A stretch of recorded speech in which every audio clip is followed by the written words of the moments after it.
deosebesc și sper să vă placă. Pui suflet în piese atunci când interpretezi aceste piese? Da? Și crezi că punând suflet reușești să transmiți publicului ceea ce cânti? Păi eu sper. Să ascultăm piesa Mereu mă ridic în interpretarea Bianca Iniță din Constat.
Bianca, în ce clasă ești?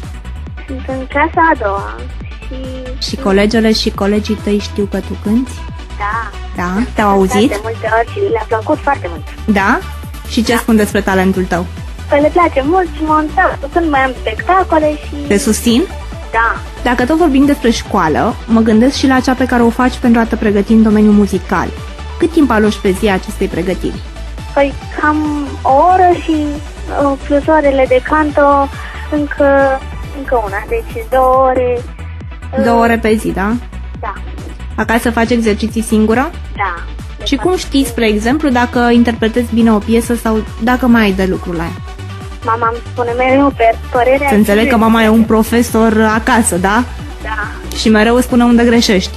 Da, cam mereu. Am înțeles. Este vremea să mai ascultăm o melodie interpretată de tine. Ne-am gândit la Dansează Twist. Ca de obicei, te rog să ne spui de ce ai ales această melodie. Această melodie am ales-o pentru că este frumoasă, este ritmată. Și de ce crezi că ți se potrivește? pentru că este ușor să o cânt și... Este ușor să o cânti, de ce? Pentru că e o melodie ritmată? Da. Să înțeleg că ți-e mult mai ușor să cânti melodiile ritmate?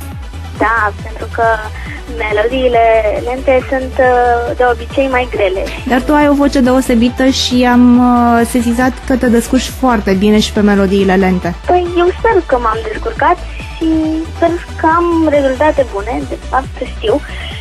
Și sper că la școală să nu dezamăgești pe nimeni, da? Așa. Bianca, îți mulțumim mult pentru apariția ta în această emisiune. Îți urez mult succes, atât la școală, cât și la concursurile la care vei participa în continuare. Și o să te mai invităm, o să mai auzim sigur de tine, pentru că, într-adevăr, noi credem că vei deveni o artistă. Mulțumesc! Numai bine, Bianca! La revedere!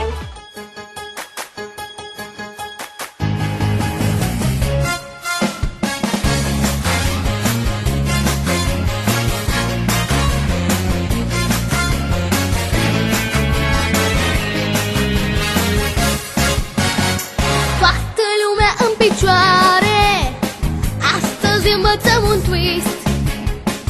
E un vis, o încântare, dansul cel mai optimist. Ne mișcăm cu mic, cu mare, stânga, dreapta, 1, 2, 3. Da, da, da, poți să faci ce vrei. Dacă vei veni, o să-ți placă și nu te poți opri. Hai și tu, dansează twist. Nu e greu, dansează twist. Toți prietenii mei dansează twist. Hai și tu, dansează twist. Nu e greu, dansează twist. Tonic și activ dansează twist.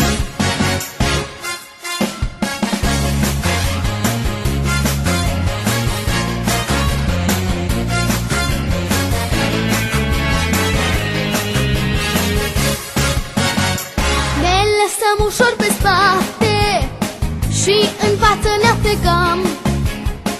Totul merge ca pe roate, e o plăcere să dansăm. Nu e nicio noutate, ne-am îndrăgostit de twist. Da, da, da, nu vreau să insist. Dacă o să dansați, o să vă distrați. Ce mai așteptați? Hai și tu, dansează twist. Nu e greu, dansează twist. Toți prietenii mei dansează twist.